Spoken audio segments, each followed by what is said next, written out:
Dear viewers, আমরা গত lecture পর্যন্ত দেখলাম স্ল্যাব কীভাবে ডিজাইন করতে হয়, মানে ফ্লোর স্ল্যাব কীভাবে ডিজাইন করতে হয়, আমাদের ব্যালেন্স মানে ক্যান্টিলিভার স্ল্যাব কীভাবে ডিজাইন করতে হয়।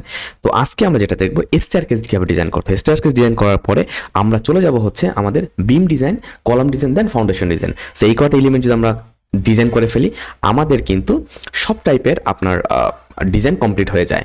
তো এই ছিল মানে আমাদের যে কোর্সটা ছিল মেইনলি, যে আমাদের একটা বিল্ডিং আমরা কমপ্লিট কীভাবে এক্সেল ইউজ করে ডিজাইন করতে পারি। তো সেইটার আমাদের আজকের লেকচারে আমরা স্টেয়ারকেস ডিজাইনটা দেখাবো। এবং স্টেয়ারকেস ডিজাইনের শুরু করার আগে আপনারা যদি আমাদের চ্যানেল নতুন হয়ে থাকেন, অবশ্যই আমাদের চ্যানেলকে সাবস্ক্রাইব করবেন এবং পাশে থাকা বেল আইকনটি ক্লিক করে দেবেন। এবং আমাদের যে প্রফেশনাল কোর্সগুলো রয়েছে সিভিল ইঞ্জিনিয়ার্স ট্রেনিং একাডেমি ওয়েবসাইটে, আপনি চাইলে এখান থেকে আমাদের প্রফেশনাল একাডেমিক অ্যান্ড প্রফেশনাল কোর্সগুলো আপনি চাইলে আপনার টেকনিক্যাল কোর্স অথবা আমাদের যে একাডেমিক কোর্সগুলো আছে আপনি চাইলে কিন্তু এখানে এনরোল করতে পারেন। অনেক কোর্স ফ্রি আছে, অনেক কোর্স পেইড আছে। এবং আমাদের যে রিসোর্সেসগুলো আছে আপনি চাইলে যে resources, paid resources, free resources আপনি এখান থেকে চাইলে ডাউনলোড করতে পারেন বা নিতে পারেন। অ্যান্ড আপনার কোর্সেস যেগুলো Bangla course, English course, free course আপনি এখান থেকে সবগুলোই চাইলে আপনার মতো করে অ্যাক্সেস করতে পারেন। এবং আমাদের যে এক্সেল ফাইল এবং বিএনবিসি শর্ট নোট আপনি এখানে আসলে কিন্তু সবগুলো পেয়ে যাচ্ছেন। এখানে লিস্ট আকারে প্রত্যেকটা ফাইল দেওয়া আছে। আপনি চাইলে যে কোনো ফাইল, আপনার যতগুলো ফাইল দরকার অ্যাড টু কাট করে আপনি সব ফাইলগুলো এখান থেকে চাইলে আপনার মতো করে নিয়ে নিতে পারেন। তো এবং আমাদের যে আজকে যে আপনার স্টেয়ারকেস ডিজাইন করবে, স্টেয়ারকেস ডিজাইনের জন্য এই যে যতগুলো আমাদের ফাইল দরকার এটা আমাদের D4-এ রয়েছে, মানে D-তে রয়েছে, ডি ক্যাটাগরিতে। ওকে, এবং আপনি এখানে আসতে হবে। এখানে আসার পরে click here two C the details about all types of staircase. আমি এখানে ক্লিক করে স্টেয়ারকেসের টাইপগুলো আমরা দেখে নিব যে আমরা কোন টাইপের স্টেয়ারকেস আমার সাথে অ্যাপ্লিকেবল। আপনি যদি এখানে আসেন, এই যে আমাদের shops.ceta-ac.com অথবা আমাদের ডিসক্রিপশনে লিঙ্ক দেওয়া থাকবে, আপনি সেখান থেকে চলে আসতে পারবেন। তো আমি প্রথমে এখান থেকে আমাদের চেক দিয়ে নিতে হবে যে আমরা কোন টাইপের এক্সেলটাকে সিলেক্ট করে নিব আমাদের এই বিল্ডিংয়ের জন্য বা কোনটা অ্যাপ্লিকেবল হবে। সো আমি প্রথমে আমাদের ফ্লোর প্ল্যান ওপেন করবো। আমরা যদি ফ্লোর প্ল্যানে দেখি, আমরা দেখতে পাচ্ছি যে এই হচ্ছে আমাদের স্টেয়ারকেস। এই স্টেয়ারকেসে আমি যদি একটু সাপোর্ট কন্ডিশনগুলো নিয়ে একটু কথা বলি বা কথা বলা ট্রাই করি, সেক্ষেত্রে আমরা যেটা দেখতে পারবো এখানে সেটা হচ্ছে যে আমাদের এ পাশে একটা বিম আছে, এখানে ধরেন বিম থাকবে বা সাপোর্ট থাকবে, এবং এখানে একটা সাপোর্ট থাকবে। তার মানে আমার সাপোর্ট থাকবে এখানে একটা এবং এখানে একটা, এই দুইটা সাপোর্ট থাকবে, তাই না? আমাদের সাপোর্ট থাকবে হচ্ছে যে এই যে এখানে একটা বিম সাপোর্ট থাকবে, এখানে একটা সাপোর্ট থাকবে, আর একটা বিম কিন্তু এদিক দিয়ে চলে যাবে, কিন্তু সেইটা উপরে আসবে না, এই পর্যন্তই সেই সাপোর্ট থাকবে, কারণ এটা তো এদিকে চলে যাবে, এই পোর্শনটা উপরের দিকে উঠে যাবে। তার মানে আপনি যদি একটু চিন্তা করেন তাহলে এই পর্যন্ত আমাদের বিম সাপোর্ট থাকবে। তখন আমরা দেখতে পাচ্ছি আমাদের এখানে একটা সাপোর্ট থাকবে এক ইন্ডে এবং অন্য ইন্ডে এভাবে একটা সাপোর্ট থাকবে। ক্লিয়ার? এরকম অনেক থাকে। আবার অনেক ক্ষেত্রে দেখা যায় যে এখানে আমাদের বিম থাকে, মানে এখানে কলাম থেকে, এখানে কলাম থেকে এক্সটেন্ডেড পার্ট থাকে। তো এভাবে করে আমাকে সব টাইপের স্টেয়ারকেসের ক্ষেত্রে আমাকে দেখে নিতে হবে যে আমার স্টেয়ারকেসটা কোন টাইপের। আমি 1 নম্বর থেকে শুরু করবো, টাইপ 1 থেকে। সো আমার টাইপ 1-এ আমরা দেখতে পাচ্ছি যে আমার যদি একবারে এই প্রান্তে এবং এই প্রান্তে ইন সাপোর্ট থাকে, সেই ক্ষেত্রে একটা টাইপ। এরপর যদি আমরা 2 নম্বর সাপোর্টের জন্য আসি, 2 নম্বর সাপোর্টে দেখতে পাচ্ছি যদি এমন কোনো সাপোর্ট থাকে, এরকম কিছু স্টেয়ারকেস থাকে যে আমার এই দিকে বিম থেকে, এই দিকে বিম থাকে, এই দিকে থেকে এই দিকে থাকে, আবার এভাবে এদিকে থাকে বিম সাপোর্ট, এদিকেও বিম সাপোর্ট থাকতে পারে, একটা কন্ডিশন। আবার যদি আমি এখানে আসি, দেখেন এই যে কন্ডিশনটা, এই কন্ডিশন আমাদের জন্য অ্যাপ্লিকেবল, মানে কেস 3-তে আমরা দেখতে পাচ্ছি যে আমার এখানে বিম, আমার ধরেন এটা যে নিচের পাশ হয়, তাহলে এখানে বিম সাপোর্ট থাকবে, এদিকে থাকবে, এদিকে থাকবে, মানে বিম এই দিকে ভাবে কিন্তু চলে যাবে, এই যে এদিকে ভাবে বিম চলে যাবে। এটা আমাদের মিডল সাপোর্ট। এখানে একটা বিম থাকতেও পারে, নাও থাকতে পারে, নো প্রবলেম। তার মানে আমার এই যে এখানে একটা কন্ডিশন, আমার কন্ডিশন 3 যেটা, সেটা আমার এই যে বিল্ডিং, এই বিল্ডিং এর সাথে অ্যাপ্লিকেবল। আমার আরো অনেকগুলো কন্ডিশন আছে। এই যে এখানে যদি বিম থাকে, এখানে এভাবে সাপোর্ট, এবং এখানে আপনার বিম বা এইখানে কলাম যদি থাকে, সেই সিচুয়েশন, আবার এরকম যদি থাকে সেই সিচুয়েশনে, অথবা ক্যান্টিলিভার সিচুয়েশন যদি থাকে, 6টা কেস, সম্ভাব্য 6টা কেস হতে পারে আমাদের একটা বিল্ডিংয়ের। আপনি চাইলে এই 6টা কেসকেই সংরক্ষণে রাখতে পারেন। এখানে আমাদের 6টা কেস নেই, এক্সেল শিট বানানো আছে। আপনার চাইলে আপনার প্রয়োজন অনুযায়ী নিতে পারেন, অথবা সবগুলো যদি একসাথে নিতে চান, এই যে আমাদের একটা অফারে এখান থেকে নিতে পারবেন চাইলে। এখন আমার যে বিষয়টা সেটা হচ্ছে আমাদের এই যে আমাদের যে স্টেয়ারকেস, তাহলে আমাদের যে এক্সেল ফাইল দরকার, আমরা সেই এক্সেল ফাইলটা ওপেন করব। এক্সেল ফাইল থেকে, এটা আমাদের হচ্ছে বিল্ডিং ডিজাইনের এক্সেল ফাইল 9টা, এটা না, এখান থেকে স্টেয়ারকেসের জন্য যে 6টা ফাইল আছে, এই 6টা ফাইলের আমাদের কেস নম্বর কত? 3। সো আমরা 3 নম্বর কেসটা ওপেন করব। 3 নম্বর কেস ওপেন করলে দেখেন এক্সেল ফাইলগুলো এমনভাবে বানানো যে আপনাকে ফাইনাল ডিটেলিং পর্যন্ত দিয়ে দিবে এক্সেল ফাইলটা। তো আমি এখানে চলে আসবো। আসার পর আমাকে এখানে ডাটা প্রোভাইড করতে হবে, এই যে বক্সগুলো আছে, বক্সগুলোতে ডাটা প্রোভাইড করতে হবে। তো এখানে যদি আমরা ডাটা প্রোভাইড করতে চাই, সেক্ষেত্রে আমাকে প্রথমে আমরা তো এই বিষয়গুলো জানি যে আমার এফ প্রাইম সি কত ছিল আমাদের 3000, এটা 72,500 আমাদের আগের লেকচারগুলো অনুযায়ী। এবং আমাদের যে এক্সট্রা ডেড লোড কত হবে সেটা, তো আমাদের আপনার সুপার ডেড লোড আর ফ্লোর ফিনিশ, এটা ধরেন আমাদের লাইভ লোড যেটা স্টার কেজে আমাদের যেহেতু 2-3 তলা বিল্ডিং, এক্ষেত্রে আমাদের লাইভ লোড নর্মালি 60-এর উপরে হয় না। আর যদি আপনার বড় বিল্ডিং হয় সেক্ষেত্রে নর্মালি 100 হয় আমাদের লাইভ লোড স্টার কেজের জন্য। এবং আমাদের যে এক্সট্রা ডেড লোডের বিষয়টা আমাদের যে আপনার এই যে এটা যে ফ্লোর ফিনিশ সেইটা আসে, তারপরে এই যে ছোট ছোট এই যে বাড়ানো যে পোর্শন আছে এইটার জন্য আসে, আর থিকনেস অনুযায়ী ও অটোমেটিক বাকি লোডটা ক্যালকুলেট করবে। তো এখানে আমাদের যে লোডটা দিতে হবে সেটা হচ্ছে যে ফ্লোর ফিনিশ। তো আমি ধরলাম 2 ইঞ্চি ফ্লোর ফিনিশ হবে, এবং এই যে আমাদের এক্সটেন্ডেড পার্টটা থাকে যে এইটার একটা লোড থাকে, এইটার লোডটা তো থিকনেসের ভিতরে যাচ্ছে না। তো আমি এটার জন্য আমাদের 30-এর মতো হয় নর্মালি, আপনি মাথায় রাখবেন এটা।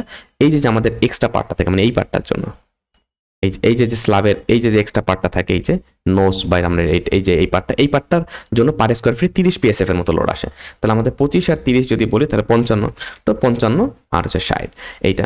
এবার আমাদের উইথ অফ বিম, এই যে এইখানে যে বিমগুলো আছে এগুলো উইথ কত, সো আমরা এখন জানি না বিমের উইথ কত, আমরা ধরে না বিমের উইথ 10। আর হচ্ছে এই যে এইখানে যে বিমটা আছে, এখানে যে বিম থাকে ফাইন, না থাকলেও ফাইন, আপনি এখানে একটা দিয়ে দিতে পারেন, এটা কোনো সমস্যা না। এটা ধরলাম এটাও 10 উইথ। এবার স্টার্টিং ল্যান্ডিং লেন্থ, মানে আমাদের এই যে এই দিকের লেন্থ কত স্টার্টিং, আর ইন ল্যান্ডিং লেন্থ হচ্ছে এখান থেকে এটা কত, এটা আমরা আমাদের ফ্লোর প্ল্যান থেকে পেয়ে যাব। সো আপনাকে দেখতে হবে যে আপনার কোন পাশ স্টার্ট কোন পাশ ইন্ড। তো আমরা আমাদের প্ল্যান অনুযায়ী এই দিক থেকে উঠবে, এভাবে আসবে। তো আমি এখান থেকে ডাইমেনশন নিব, ডাইমেনশন নিয়ে আমি এখান থেকে চেক দিব যে আমার এটা কত, দেখতে পাচ্ছি 4 ফিট। আবার আমি এপাশেও দেখবো আমাদের ইন্ড লেন্থ কত, ইন্ড এটা হচ্ছে আমাদের আসছে 3 ফিট 11 ইঞ্চি, আমরা ধরলাম 4 ফিট। সো এপাশেও 4 ফিট, এপাশেও 4 ফিট, আর মাঝে আমাদের টোটাল কয়টা আছে, মানে টোটাল এই ডিস্টেন্স কত এটা দেখতে পাচ্ছি আমরা 10 ইঞ্চি করে কয়টা আছে টোটাল, 1টা 2টা 3টা 4টা 5টা 6টা 7টা 8টা 9টা 10টা, তার মানে টোটাল ধাপ হচ্ছে 10টা। তাহলে তোমার রাইজার কয়টা হবে, রাইজার হবে হচ্ছে আমাদের 11টা। সো 1টা রাইজার, 2টা 3টা 4টা 5টা 6টা 7টা 8টা 9টা 10টা 11টা রাইজার। সো 11টা রাইজারের জন্য আমি এখানে আমরা প্রথমে এটা দিয়ে দেবো 4 ফিট, এটাও 4 ফিট, দুজনেই 4 ফিট। আর ট্রেড হচ্ছে আমাদের কত ইঞ্চি, 10 ইঞ্চি, রাইজার 6 ইঞ্চি করে। আর নাম্বার অফ ট্রেড কয়টা আমার 10টা, তাহলে রাইজার হচ্ছে 11টা, এ দিয়ে দিলাম। ক্লিয়ার কভার কত আপনি এটা চেঞ্জ করতে পারেন, আমাদের দেওয়া আছে যেন আমি চেঞ্জ করলাম না। আমার এখানে ক্লিয়ার কভার 0.75, লঙ্গিটিউডিনাল মেইন বার অথবা মেইন বার। সো আমাদের লঙ্গিটিউডিনাল অথবা মেইন বার হচ্ছে কত 12, আমরা ধরে নিলাম যে 12 ইউজ করবো। এবং আমাদের ট্রান্সভার্স বার যেটা এটা আমরা 10 ইউজ করবো। এই তো, আর এই ডাটা চেঞ্জ করার দরকার নাই, এই ডাটা অ্যাজ পার কোড, এটা ফিক্সড ডাটা। আর আপনার যদি প্রয়োজন হয় চেঞ্জ করার জন্য, আপনি যদি অন্য কোনো ভার্সনের কোড নিয়ে কাজ করতে চান সেক্ষেত্রে এটা চেঞ্জ করতে পারেন, বাট আমাদের as per BNBS 2020 this is fixed. তো এই পর্যন্ত যখন হয়ে গেল আপনি লোড ক্যালকুলেশনে চলে আসেন। আসার পরে এখানে আমরা দেখতে পাচ্ছি ওয়েস্ট স্ল্যাব মিনিমাম, এখানে মিনিমাম আপনার ওয়েস্ট স্ল্যাব এটা দেখাচ্ছে 7.52 আপনার মিনিমাম দেখাচ্ছে। তো আমরা এটা তো এসিআই কোড অনুযায়ী আপনার সে 318 অথবা বিএনবিসি অনুযায়ী আমার এটা মিনিমাম 7.52 দেখাচ্ছে আমার লেন্থ অনুযায়ী আসলে। ওকে, আমার লেন্থ অনুযায়ী এটা মিনিমাম দেখাচ্ছে। এখানে একটা বিষয় হচ্ছে যে আমি এই যে প্ল্যান অনুযায়ী আমাদের ছোট একটা ভুল ছিল এখানে, এটা আসলে 10টা হবে না, এটা 10টা যদি 11টা যদি হয়, 1টা 2টা 3টা 4টা 5টা 6টা 7টা 8টা 9টা 10টা হবে, আমরা 9টা ধাপ দিব, আর রাইজার হবে 10টা। এটা কেন, তাহলে আমাদের 10টা যদি রাইজার হয় তাহলে আমাদের 10 × 6 মানে 60, তো 5 × 60 মানে 5 ফিট হাইট হবে, পরেরটা 5 ফিট হাইট 10 ফিট হাইট হবে। আর না হলে 11টা দিলে কিন্তু আপনার বিল্ডিং হাইট যদি 6 ইঞ্চি রাইজার ধরি সেক্ষেত্রে বিল্ডিং হাইট হয়ে যাবে আপনার আর একটু বেশি, যে কারণে আমি চাচ্ছি যে আমরা এটা কমিয়ে দিব। তো আমি যদি এক্সেলে চলে আসি, আমি এটা ঠিক থাকবে আমাদের। তাহলে আমাদের নাম্বার অফ ট্রেড কয়টা হবে 9টা, আর রাইজার হবে 10টা। সেক্ষেত্রে যদি আপনি এখানে আসেন দেখেন লোড ক্যালকুলেশনে এই যে হাইট কিন্তু এবার ঠিকঠাক দেখাচ্ছে 10 ইঞ্চি। ক্লিয়ার? সো এখানে আমার দেখাচ্ছে 7.1 ইঞ্চি হচ্ছে আমাদের West slab thickness minimum as per code. তো আমি এখানে একটা ট্রায়াল থিকনেস আমরা প্রোভাইড করব, আমি এটাকে ধরলাম যে 7 দিয়ে দেব, 7। তো 7 দিলে আমরা ইফেক্টিভ ডেপথ দেখতে পাচ্ছি 5.6, তো এটা আসতেছে আমরা 7 ইঞ্চি এটা ধরে নিলাম 7 ইঞ্চি, অথবা আমরা 6 ইঞ্চি দিয়েও ট্রাই করতে পারি, কিন্তু সেক্ষেত্রে আমাদের কোড ভায়োলেশন কিন্তু হচ্ছে 7.1 ইঞ্চি। বাট বাস্তবে এটা আসলে 7 ইঞ্চি নর্মালি 1-2 তলা রেসিডেন্সিয়াল বিল্ডিংয়ের জন্য 7 ইঞ্চি কেউই দিবে না, 5 ইঞ্চি দিতে গরিমাসি করে, সেজন্য আমরা 6 ইঞ্চি দিয়ে ডিজাইন করে দিব, এটাই বেটার হবে। আমরা ডিজাইন করব ছোটখাটো বিল্ডিংয়ের জন্য, আর যখন বড় বিল্ডিং হবে অনেক ফাইন্যান্সিয়াল বিষয় আছে সেক্ষেত্রে আপনি যেটা আসবে 7.1 আসছে আপনি সেখানে 7.25 ইউজ করেন, ইটস বেস্ট। তো আমরা যদি 7.25 ধরে আগাই সামনের দিকে আমার এটা, এবার আমরা আপনার চলে আসবে এই যে ডিজাইন ক্যালকুলেশনে যদি চলে আসি, ডিজাইন ক্যালকুলেশনে দেখেন এখানে একটা অপশন আসছে যে নট ওকে। আমরা যদি থিকনেসের ক্ষেত্রে আমাদের যে ডাটা অনুযায়ী এটা নট ওকে আসতেছে। ওকে, তো আমাদের এটা যদি নট ওকে আসে সেক্ষেত্রে আমরা আবার এখানে চলে আসবো, এসে আমার যে এটা 2.5 ইঞ্চি আমরা দিয়েছি, আমরা একটু লোডটা দেখবো 55-60। আচ্ছা সরি, এই যে নট ওকে আসার কারণটা কি, যে এই যে এখানে আমরা ভুল করেছি 3000 PSI মাত্র দেওয়া, আমি এটাকে 300 দেওয়া মাত্র, এটা 3000 PSI দিব, দিয়ে আবার ডিজাইন ডাটা চলে যাবে। এবার কিন্তু ওকে, এবার কিন্তু আমাদের সব ডাটা ওকে, এই আপনার শেয়ার চেকে ওকে, দেন হচ্ছে আপনার ডেপ চেকেও, মোমেন্টের ডেপ চেকেও ওকে, দুই দিকে ওকে। সো যদি দুই দিকে ওকে হয় আমরা ডিটেলিংয়ে চলে আসবো। ফাইনালি ডিটেলিং আসলে আমরা দেখতে পাচ্ছি আমাদের যে 10 mm এর বার, 12 mm এর বার, এটা 7.75 ইঞ্চ সেন্টারে যাচ্ছে, এবং আমাদের ডিস্ট্রিবিউটেড বার সেটা হচ্ছে 10 mm 9.25 এ যাচ্ছে। এবং এই দিকের ক্ষেত্রে ল্যান্ডিং এর ক্ষেত্রেও সেম, যে আপনার এটা 10 mm 9.25 এটা, আর আমাদের ল্যান্ডিং এর যে মেইন বার, এই যে এখানে ল্যান্ডিং এর যে মেইন বার এটা চাচ্ছে আপনার 12 mm 9.2 ইঞ্চি দূরে দিলেই হচ্ছে। কিন্তু এইটা আমাদের মেইন বার 9.2, এবং এটার আমাদের ফ্লাইট বা গোয়িং এর হচ্ছে 7.5। তো আমরা যদি আবার থিকনেসের ক্ষেত্রে একটু আসি, যে থিকনেসটাকে একটু আমরা চেঞ্জ করে 6 ইঞ্চিতে নিয়ে আসি, আমার ডেপ চেক যদি ওকে থাকে, আমি ডিজাইন ক্যালকুলেশনে যদি দেখি যে আমার এটা ওকে আছে, যদিও ঠিক না, তারপর আমরা এখানে আসলে দেখেন আমার স্পেসিংটা কিন্তু কমে আসছে। আমার থিকনেস যখন কমিয়ে দিয়েছি আমার স্পেসিং, রডের স্পেসিং কমে আসছে, মানে আরও রডের পরিমাণ বেড়ে যাচ্ছে। ওকে, কারণ আমাদের যেটা দরকার ছিল তার থেকে আমরা আরও বেশি প্রোভাইড করছি, এবং এই দিকে আবার আমাদের ডিস্ট্রিবিউট যেটা সেটা কিন্তু অনেক বেড়ে যাচ্ছে। তো এই হচ্ছে আমাদের নর্মাল বিষয়। আপনি এভাবে করে স্টেয়ারকেসটাকেও ইজিলি আপনার ডিজাইন করে ফেলতে পারেন। এবং স্টেয়ারকেস ডিজাইন করার পরে আপনার ডিটেলিং যদি করতে হয় সেক্ষেত্রে আমি বলবো আপনি আমাদের ওয়েবসাইটে চলে আসবেন। ওয়েবসাইটে এসে আমাদের এই যে স্ট্রাকচারাল ডিটেলিংয়ের উপরে একটা প্রফেশনাল কোর্স অ্যাড করা আছে, স্ট্রাকচারাল ডিটেলিংয়ের উপরে, যেই কোর্স আপনাকে কমপ্লিট একটা বিল্ডিংয়ের প্রফেশনাল ডিটেলিং কীভাবে করতে হয় এই বিষয়ে একটা কমপ্লিট গাইডলাইন প্রদান করবে।